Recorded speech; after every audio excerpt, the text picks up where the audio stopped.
COVID-19 pandemic and lockdown has brought about such a sense of fear and anxiety around the globe. This phenomenon has led to psychosocial and mental health implications for children, teens, and adolescents. There have been so many studies to examine the impact of social isolation and loneliness on mental health in children. As a parent, do you wonder about your child's mental and emotional health? And worry, how can you help your child when you yourself are going through so much?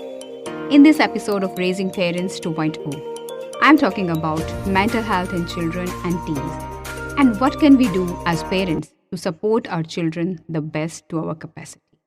Tune in to listen. Welcome to Raising Parents 2.0, where we learn to take fear and worry out of life and parenting and lead with love and leadership. I'm your host, Saloni Singh, a mom, a life, family, and self-mastery coach. Every week, I'm interviewing inspiring people from all walks of life to talk about the essential ingredients to create a life that inspires you, your children, and make a positive impact in the world too.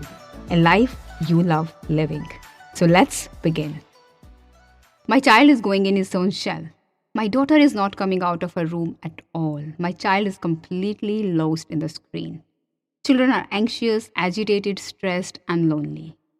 Children are not used to this kind of isolation. Childhood is meant for freedom, play, joy, and fun. So many parents are worried about their children's emotional and mental health and are concerned that how can we support our children in these tough times when we are going through a tough time ourselves as well.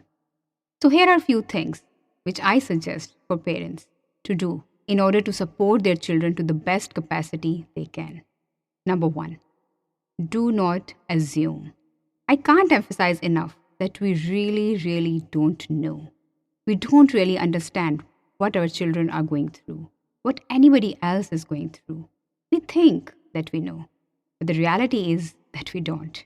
So often we get caught up to fix it for our children, and then we cannot see what is actually happening for them, what is their life experience. So as a mom or dad, or even in any other relationship as human beings, we find it really hard to just let other person be, even if they are not okay in that moment, to just be okay with their sadness, anxiety, or whatever they're going through, and to feel that I'm not able to help them right now. I recall last month my younger daughter was going through her final exams and she was extremely stressed and worried. And I was trying to console her that it's okay, even if you don't get good marks, and I really don't mind.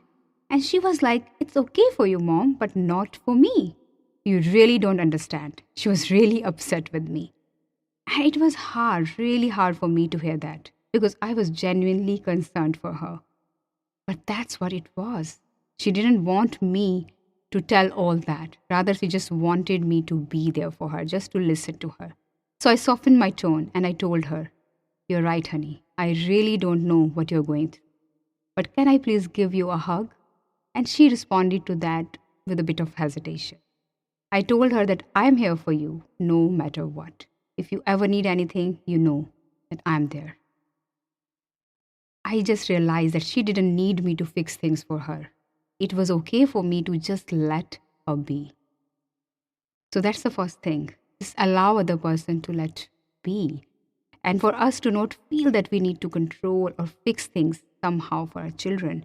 Because in reality, we cannot fix all the pain our children are going through or will be going through in their life. The second simple thing we can do is ask gentle questions. So simply we can ask them that how are you feeling? What can I do for you? Is there anything else I can do for you? Is there anybody else who can help you? Is there anything that would help you feel better? All these open-ended questions.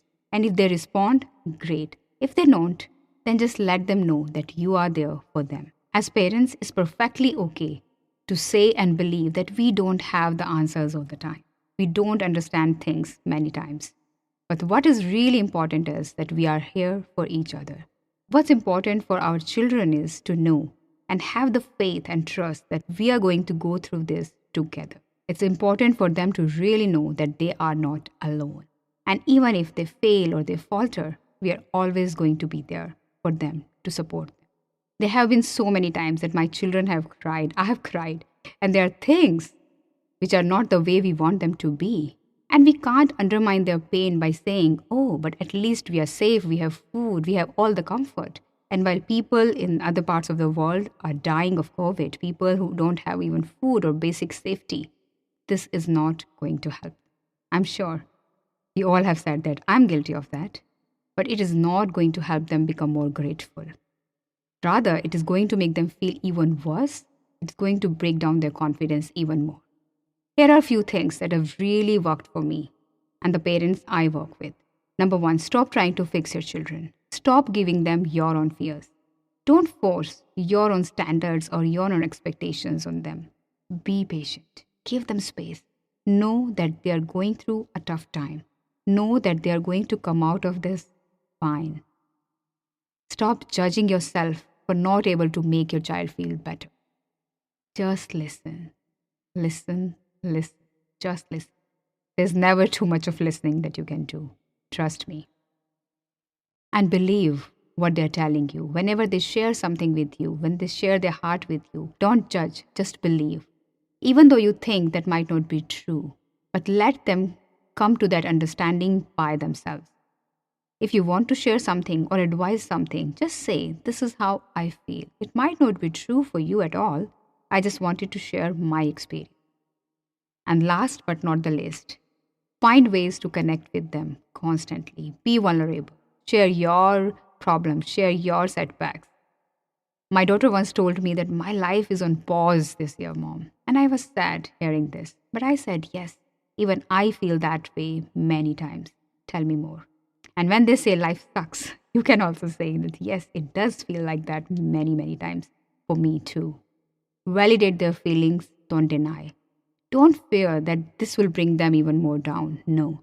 Rather, it will help them connect with you even more.